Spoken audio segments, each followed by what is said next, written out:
Vanity Fair, I live an extravagant life, and I make no apologies for it. I'm free as a motherfucker.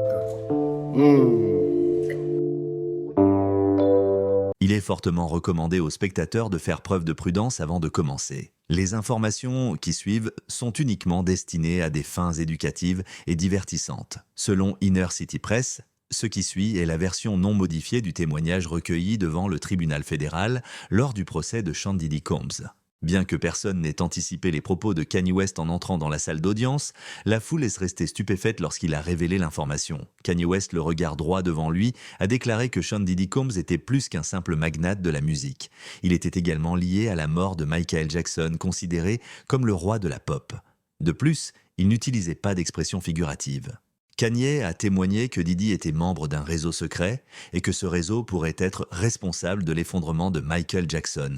Durant les derniers jours de Jackson, il assurait également sa propre protection et il a pointé du doigt Fahim Muhammad, aujourd'hui responsable de la sécurité de Diddy. Dans sa description, il a relaté la terrifiante dernière conversation téléphonique de Michael. Il a déclaré que Jackson savait qu'il était poursuivi et Kanye a juré que c'était Diddy qui contrôlait la situation. Je ne parlerai pas d'une dépression nerveuse, ce n'était certainement pas de la paranoïa. Veuillez prendre ceci comme un avertissement. Le témoignage étonnant de Kanye West, le corpus croissant de preuves et le réseau inquiétant de liens qui pourraient bouleverser le cours des événements sont tous décortiqués dans cette vidéo. L'atmosphère dans la salle d'audience était déjà tendue. Pourtant, rien, absolument rien, n'aurait pu préparer les jurés à ce qui allait se passer lorsque Kanye West est intervenu. Ils avaient visiblement été effrayés par les horribles témoignages présentés jour après jour. Kanye West est monté sur scène, tout de noir vêtu, sans lunettes de soleil, les mains légèrement tremblantes, mais la voix ferme. Il donnait l'impression d'avoir attendu ce moment toute sa vie. Sa première déclaration fut « Je ne suis pas ici pour parler de musique. Dans cette salle, je vais discuter d'homicide. » La salle semblait remplie de cris de surprise. Malgré le silence imposé par le tribunal, la tension semblait tenace.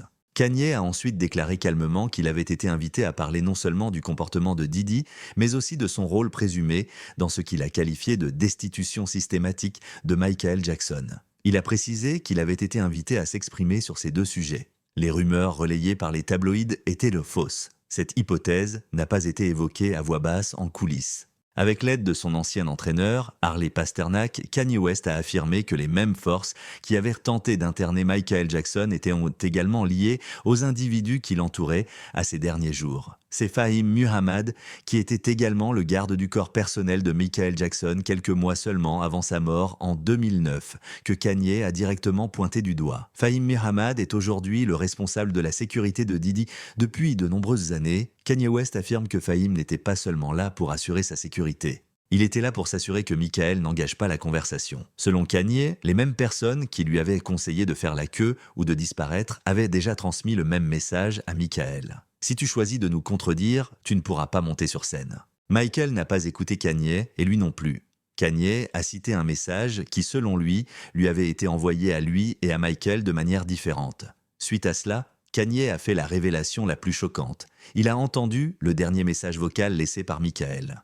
Pour sa défense, il a affirmé que la famille Jackson lui avait fait écouter le disque en toute confidentialité. La voix de Michael tremblait et il marmonnait comme si quelqu'un l'écoutait. Il semblait effrayé. La dernière phrase du message aurait indiqué qu'il fallait les informer que le disque était gonflé. Sa présence ne lui était pas inconnue. Le givre enveloppait la galerie, les jurés semblaient sans voix. On a vu Diddy serrer les poings au bord de la table tandis que ses avocats lui parlaient furieusement à l'oreille. Kanye ne faisait que répéter et Michael le savait. Kanye a commencé son discours en insistant fortement sur Fahim Muhammad, un nom rarement mentionné dans les médias grand public. Kanye West se fait un devoir de faire la lumière sur l'identité de cet homme et de comprendre pourquoi sa présence aux côtés de Michael Jackson et de Diddy n'est peut-être pas une coïncidence. Et ce, malgré le fait qu'une grande partie du public ignore encore le passé de Fahim. Kanye West a commencé par poser une question à la fois simple et troublante. Pour quelle raison la personne la plus célèbre de la planète, Michael Jackson, confierait-elle sa vie à un jeune homme sans expérience préalable dans la sécurité de haut niveau ? Fahim venait d'obtenir son diplôme de l'Université d'État de Sacramento lorsqu'il a été embauché pour ce poste. Malgré cela, en quelques mois, il s'est vu confier la responsabilité de superviser la sécurité de la célébrité la plus célèbre du monde. Fahim n'a pas été choisi par Jackson lui-même, ce qui est encore plus étrange, comme l'a souligné Kanye. Les preuves présentées au procès de Conrad Murray en 2011 ont démontré que Fahim avait été introduit par des liens industriels. Qu'en est-il de ces liens? On pourrait remonter jusqu'à Sean Combs. Fahim travaillait pour Diddy depuis longtemps, occupant divers postes, même officieusement selon Kanye, et sa fonction au sein de l'équipe de sécurité de Jackson était davantage axée sur le contrôle que sur la sécurité. Il a informé le jury que Fahim avait accès à l'emploi du temps de Michael, à ses médicaments, à son personnel et surtout à ses inquiétudes. Il a souligné l'importance de ces informations. Par la suite, Kanye a révélé un élément supplémentaire. Kanye West a soutenu que le fait que Fahim ait été invité à intervenir à la célèbre Wharton School était un signal d'alarme. Il a déclaré que des universités comme Wharton entretenaient des liens de longue date avec les services de renseignement de la défense. Kanye n'a pas explicitement affirmé que Fahim était membre de la communauté du renseignement. Néanmoins, il a accordé un certain poids à cette affirmation. Est-ce le genre de garde du corps qui parle à la Wharton School? Il a interrogé les jurés. Ce n'est pas une personne qui porte une arme, mais plutôt quelqu'un qui poursuit un objectif. Après la mort de Michael, il a rapporté que Fahim avait aidé à effacer les bandes de surveillance et à vider les disques durs de la résidence de Michael. Selon Kanye, ce même individu assiste désormais Diddy dans la gestion de son entreprise. Fahim Muhammad était impliqué comme homme de main derrière une organisation criminelle dans la plainte déposée par Lil Rod, dont il a détaillé les grandes lignes. Dans la même affaire, Fahim était accusé d'avoir le pouvoir de faire disparaître des personnes et des situations. D'abord Michael Jackson, puis moi, a demandé Kanye. Qui est la prochaine personne à être mentionnée? Après cela, Kanye a changé d'orientation pour aborder un sujet qu'il n'avait jamais abordé aussi ouvertement au tribunal, malgré le fait qu'il y ait fait allusion à plusieurs reprises au cours de sa carrière judiciaire. Les manipulateurs sont, selon lui, des individus mystérieux qui s'immiscent dans la vie des célébrités afin de les gérer, de les influencer et de les réduire au silence. Son ancien entraîneur, Harley Pasternak, était celui qu'il identifiait comme son propre manipulateur. Il avait reçu un SMS d'une personne menaçant de le renvoyer dans le monde des zombies s'il ne se conformait pas à ses exigences.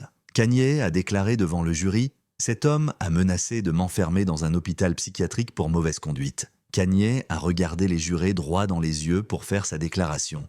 À votre avis, qu'advient-il de ceux qui ne respectent pas les règles? Il a ensuite établi qu'il existait un lien direct entre Harley et Fahim.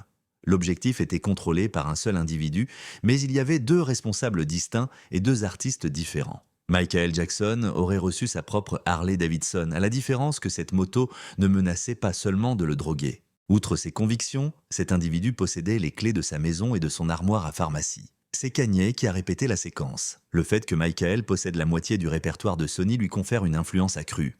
Il défie Tommy Mottola. C'est en public qu'il proteste. Puis soudain, il tombe malade, est mis sous sédatif et décède, avec Fahim Muhammad comme garde du corps. Au cours de son ascension fulgurante vers la célébrité, Kanye West affronte non seulement Adidas, mais aussi les Grammy, Balenciaga et même Jay-Z. Il refuse de se plier aux règles. Soudain, on lui ordonne de retourner au royaume des zombies, on le contraint de se rendre dans les hôpitaux, il perd des contrats et il affirme qu'il est en train de devenir un Michael des temps modernes. Mais Kanye n'avait pas fini de parler. Avant leur mort, il avait déclaré que d'autres musiciens, trop arrogants, comme Prince, DMX et Whitney, avaient également exprimé leur anxiété. « Tu n'as pas besoin de me croire », avait-il fait remarquer. Regardez le schéma, voulez-vous? Quand ils nous font taire, ils le font avec un sourire narquois, le jury était assis en silence. Il a été rapporté que l'un des membres avait versé des larmes. Pendant ce temps, Diddy regardait droit devant lui, le regard vide, son visage rendant toute interprétation impossible, mais son langage corporel exprimait une tension. Malgré l'appel à une brève pause, l'effet s'était déjà fait sentir. Alors que Kanye continuait de raconter ce qu'il disait lui avoir été transmis par un membre de la famille Jackson, son témoignage prit une tournure plus sinistre. Il s'agit du dernier appel téléphonique passé par Michael Jackson avant son décès, quelques jours seulement auparavant. Selon certaines sources, un proche de la famille aurait enregistré un message vocal qui n'a jamais été rendu public. C'était la dernière tentative de Michael pour communiquer avec Kanye, qui affirme que le message vocal était empreint d'inquiétude et de terreur. « Je ne me sens pas en sécurité », ajoutait la voix. Il est arrivé. Bien sûr, j'en suis conscient. Il tente de voler tout ce qui existe. Kanye a récité la dernière phrase du message, ce qui était assez troublant. Informez-les qu'il est enflé. Sa présence ne lui est pas inconnue. Assurer la sécurité des enfants.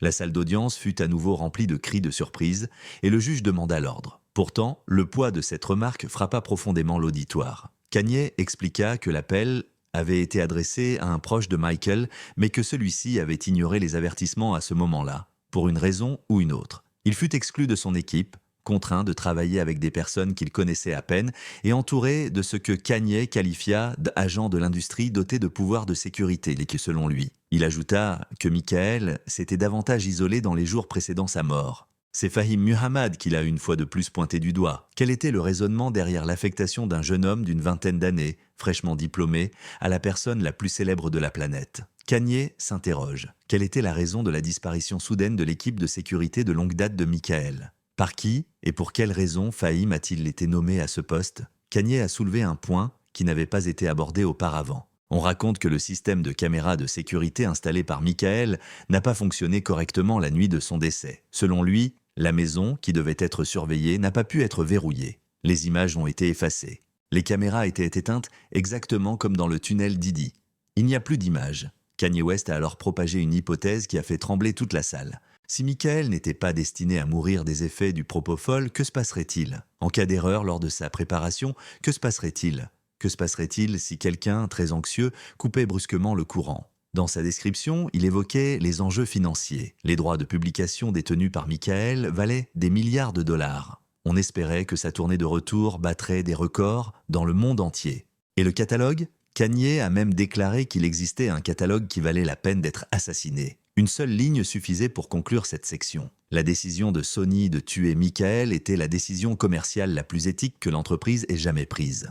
Kanye n'a pas seulement parlé de Michael Jackson, mais aussi de ce qu'il a qualifié de tendances plus répandues qui gangrènent l'industrie musicale depuis des décennies. Ces déclarations ont déchaîné les passions. Une sombre liste d'artistes qui, selon Kanye, ont tenté de s'opposer au système mais ont finalement été réduits au silence par la mort ou le déshonneur a fait l'objet du 5e et dernier volet de la série. Les artistes suivants ont prononcé leur nom comme s'ils récitaient un éloge funèbre. Whitney Houston, DMX, Prince, Amy Winehouse, Lisa, Left Eye Lopes et Kanye. Chacun d'entre eux a tenté de s'échapper. Chacun s'est efforcé de dire la vérité. Tous ont été éliminés. Il les a mis en garde contre les dangers des contrats et des entreprises contrôlant leurs âmes et a rappelé comment Prince s'était publiquement battu contre Warner Brothers pour les droits sur sa musique. Après avoir prévenu ses amis qu'il était réduit au silence, Prince a été retrouvé seul, comateux, dans un ascenseur. Kanye a raconté que Prince avait fait plusieurs apparitions étranges dans ses derniers instants, au cours desquelles il avait fait des déclarations énigmatiques sur la mort et la surveillance.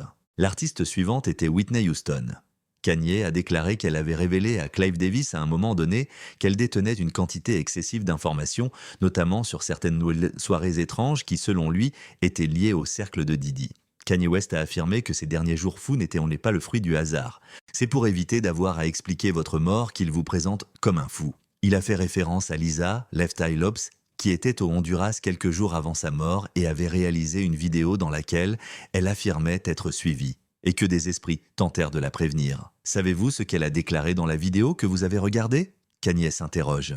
Apparemment, elle était poursuivie. Son véhicule a alors quitté la route, sans aucun barrage. Kanye a déclaré que ces incidents n'étaient pas fortuits. Il s'agissait d'efforts concertés pour débarrasser la communauté artistique des artistes récalcitrants. Selon lui, on devient un handicap lorsqu'on cesse d'être utile à la machine, lorsqu'on s'exprime ouvertement, ou lorsqu'on possède trop. Lors de la procédure, le tribunal était présent lorsque Kanye a identifié un autre artiste, Biggie Small. Selon lui, pensez-vous que le fait que la mort de Biggie n'ait pas été élucidée est une coïncidence, ou que Diddy est le seul membre de ce cercle encore debout? L'un des empires les mieux protégés de l'histoire de la musique est Sean Diddy Combs et l'infrastructure qu'il a bâtie. Kanye West affirme que la marque Diddy était destinée à englober plus que la simple musique. Les éléments de pouvoir, d'influence et de contrôle étaient ici en jeu. Un acte qui, selon lui, était une couverture pour des faits bien plus graves. Diddy est accusé d'avoir orchestré des événements tels que le trafic sexuel, le trafic de drogue et la corruption, selon la plainte déposée par Lil Rod, à laquelle Kanye a fait référence. Cependant, Kanye a déclaré devant le jury que ce n'était qu'une façade. Il a déclaré que la véritable opération visait à prendre le contrôle, à gagner en influence et à éliminer les dangers potentiels. Selon lui, Diddy entretenait des relations avec des PDG, des législateurs et d'anciens membres des forces de police. De ce fait, des individus disparaissent. Par conséquent, les poursuites judiciaires ne sont plus engagées selon Kanye. Vous ne pourrez pas gagner cette bataille avec un avocat. Il existe un moyen de la combattre. Il a fait référence aux perquisitions fédérales menées aux résidences de Diddy et a déclaré que les images filmées n'avaient pas toutes été diffusées au public. Kanye a affirmé en avoir vu des extraits. Des tunnels, des documents et des noms sont utilisés. Il reste quelques personnalités importantes du secteur. Certains d'entre eux dirigent des entreprises. Quelques-unes d'entre elles siègent aujourd'hui dans cette salle d'audience. Il a ensuite révélé ce qu'il a appelé la pyramide, un réseau composé d'assistants, de stylistes, de producteurs, d'entraîneurs, de gardes du corps et d'avocats qui travaillaient tous ensemble pour atteindre un objectif essentiel, maintenir le silence et exercer une surveillance. Vous n'êtes pas autorisé à quitter les lieux. Vous n'avez pas le droit de parler pour le moment. Et si vous le faites, vous ne travaillerez plus jamais, ou pire encore. Kanye a affirmé que Fahim Mohamed était à nouveau l'homme de main. C'est lui qui passe les appels, raccroche les téléphones tissus et vous ordonne de vous taire ou d'aller dormir pour le restant de vos jours. Plus tard, le poignard est apparu. Au moment où Michael est décédé, Fahim était là. Aujourd'hui, Fahim est présent. Y a-t-il une différence ? Dans les derniers mots de son texte, il a déclaré que l'industrie était finalement responsable de la mort de Michael. Il a su transformer sa mort en une stratégie commerciale rentable. Pendant que Kanye West prononçait ses déclarations devant le tribunal, la salle était plongée dans un silence total. Ses affirmations étaient sans ambiguïté. Elles étaient franches, détaillées et dévastatrices. Un silence complet régnait à la table de la défense, tandis que Diddy était assis là. Mais ceux qui l'observaient attentivement remarquèrent la façon dont sa mâchoire se crispait, ses doigts tremblaient et il se penchait pour communiquer frénétiquement avec son équipe juridique. La fracture avait une cause, la sérénité que Diddy avait laborieusement cultivée commençait à s'effriter. Les déclarations de Kanye étaient plus que de simples témoignages, elles semblaient fulgurantes. « Tu sais ce que tu lui as fait ?» a-t-il dit d'une voix douce en croisant le regard de Diddy. Vous avez assisté à l'effondrement du roi. La salle était remplie d'une cacophonie de murmures. Afin de rétablir l'ordre, le juge a frappé du marteau. Des journalistes étaient présents dans la salle, chuchotant dans leur téléphone, capturant chaque détail comme si l'histoire se déroulait sous leurs yeux. Diddy aurait haussé la tête de manière théâtrale en réponse aux allégations de Kanye. Mais il ne les a pas contestées, comme l'ont affirmé plusieurs dessinateurs judiciaires et observateurs juridiques. Il n'a pas crié et n'a émis aucune objection. Il semblait coincé. Le visage de Diddy était vide, comme s'il n'avait plus le contrôle, a tweeté un journaliste du magazine Rolling Stone. Ce seul commentaire de Kanye a complètement bouleversé l'atmosphère de la salle d'audience. Kanye a continué en évoquant les précédentes conférences auxquelles il avait assisté avec Michael. Je l'ai entendu dire qu'il était terrifié. Il m'a informé que des individus le surveillaient et qu'il avait l'impression que quelqu'un complotait contre lui depuis chez lui. Il a cependant affirmé que la description de l'individu était similaire à celle de Fahim Mohamed. Kanye a révélé n'avoir jamais mentionné le nom de Diddy à l'époque. Tu es jeune, paisible et toujours observateur. Quelqu'un que Michael n'a jamais employé lui-même. L'homme n'avait pas sa confiance. Dans ce passage précis du témoignage de Kanye, on aurait dit moins de la rage qu'une révélation. Ce n'était pas une crise de colère digne d'une célébrité qui se déroulait au tribunal. Ce qu'il voyait, c'était un homme se libérant de quelque chose qu'il disait porter en lui depuis des mois. Le rappeur Kanye West a déclaré « Je ne suis pas là pour divertir. Je suis là parce qu'un homme est décédé et qu'un autre est devenu riche grâce à sa mort. » Cette dernière accusation, allusion voilée aux achats de catalogues musicaux par Diddy en 2010 et à l'empire de 700 millions de dollars bâti en partie grâce à la mort de Michael Jackson, a provoqué une onde de choc. Non seulement en raison du montant, mais aussi parce qu'elle a recadré la raison de cet acte. L'artiste Kanye a créé une image, bien que Michael Jackson ait eu plus de valeur après sa mort que de son vivant, quelqu'un a veillé à ce que le transfert soit parfaitement réalisé. Le caractère explosif du témoignage de Kanye ne s'est pas limité aux limites de la salle d'audience. C'est dès sa diffusion en direct et sa diffusion sur Twitter qu'une tempête médiatique sans précédent s'est produite. De CNN à TMZ, tous les médias ont publié des gros titres. Michael Jackson aurait été assassiné par Diddy, selon Kanye West. L'agitation règne au tribunal, Kanye West accusant Diddy d'être le cerveau de la mort de Michael Jackson. La réaction de la famille Jackson a cependant été ce qui a bouleversé le monde entier. Dans une déclaration émouvante sur Instagram, Jermaine Jackson a déclaré que Kanye West avait exprimé quelque chose que nous n'avions pas pu exprimer depuis 15 ans. Un meurtre a été commis contre mon frère et l'industrie musicale en est consciente. Par l'intermédiaire de son avocat, LaToya Jackson a fait une déclaration. Je l'ai déjà mentionné, Michael n'est pas décédé des suites d'une overdose.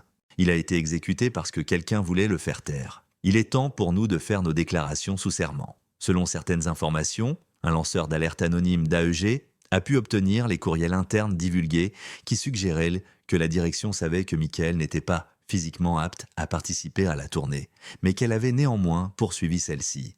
Dans un courriel terrifiant, on lui disait qu'il n'avait pas besoin de rester en bonne santé. Il ne lui restait plus qu'une chose à faire, survivre à la première. Le témoignage de Kanye avait ouvert une porte qui était jusque-là fermée. Même ceux qui avaient déjà travaillé avec Jackson ont commencé à contacter le tribunal afin de déposer leur témoignage. La nuit précédant le décès de Michael, une personne a déclaré avoir vu des agents de sécurité inconnus entrer chez lui. Selon une autre personne, la paranoïa de Michael avait atteint un tel niveau qu'il dormait en écoutant de la musique à plein volume afin de couvrir les voix qu'il croyait entendre à travers le mur. À cette époque, les juristes ont commencé à se demander pourquoi Fahim Mohamed n'avait pas été soumis à un contre-interrogatoire lors du procès de Conrad Murray. Ils s'interrogeaient également sur le rôle joué par Fahim Mohamed. Un ancien enquêteur ayant travaillé sur l'affaire Jackson en 2009 a déclaré que nous avions négligé quelque chose. Non seulement il s'agissait d'un mauvais choix de médicaments, mais on pourrait penser qu'il s'agissait d'un coup monté. Toutes les principales chaînes d'information ont organisé des tables rondes. Les déclarations de Kanye ont été considérées par certains comme conspirationnistes.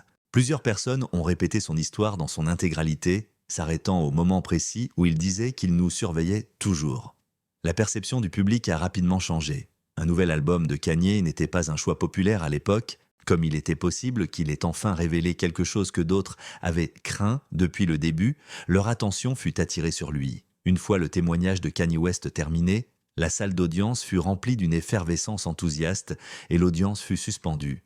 Les mesures de sécurité furent renforcées. Les journalistes se sont lancés dans une course contre la montre pour vérifier les rumeurs selon lesquelles la famille Jackson avait été citée à comparaître. Face à la gravité des allégations, le tribunal aurait convoqué une conférence d'urgence avec les deux équipes juridiques. Un tournant décisif vient de se produire dans la procédure judiciaire engagée contre Diddy.